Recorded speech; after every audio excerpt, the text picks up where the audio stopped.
Salut, bienvenue sur jamdev.fr. Alors aujourd'hui, on est sur la quatrième partie de notre tuto sur les helpers de formulaire en PHP. Donc là, on va encore améliorer un peu le input parce que du coup, j'avais oublié de gérer le cas où on avait un bouton radio ou bien une checkbox dans l'affichage de données. Donc pour faire ça, pour m'expliquer, j'ai oublié tout simplement que si on reprenait on va recopier le helper pour le input. On va un peu d'espace, on va lui dire de passer un input de type radio par exemple. Radio, voilà, on va changer le nom parce que sinon ça peut bugger un peu.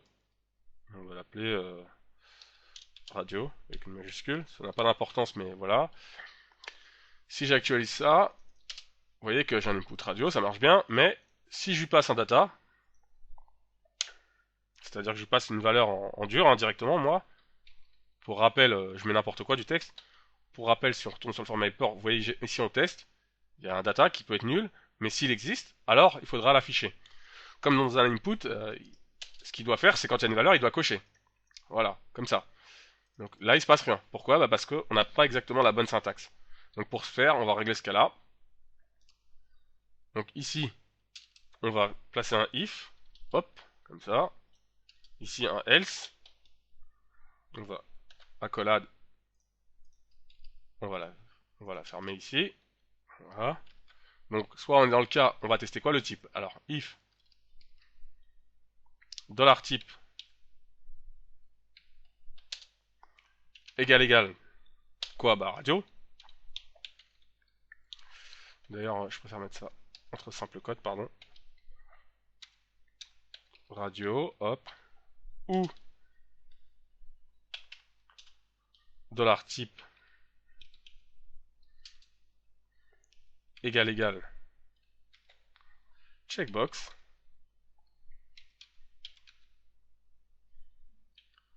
Alors, tu feras quoi? Tu feras donc, on va arranger un peu ça, voilà, cette requête pratiquement. Là j'ai mis l'HTML, c'est pas bon. On va recopier cette requête là, qu'on va mettre là, et qu'on va modifier un peu. Au passage, on va arranger un peu la mise en forme.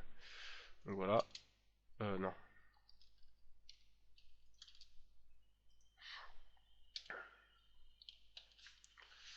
Donc en fait, il faut juste rajouter un attribut checked pour les deux cas. Checked égale checked.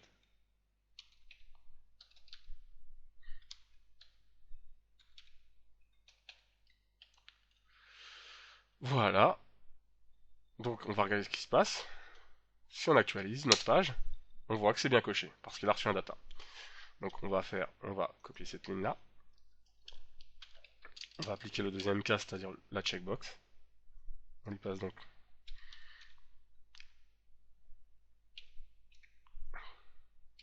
checkbox. Ici on va changer un peu le nom.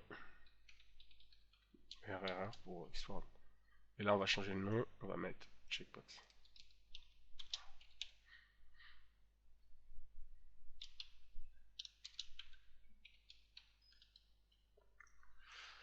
Voilà, donc on regarde si on n'a pas d'erreur. Il faut actualiser la page, hein, faut relancer l'index comme ça, et on voit qu'on a bien notre checkbox qui est coché parce qu'on a une valeur qui est passée. Donc pour retrouver, si j'enlève la variable ici, voilà, elle est décochée.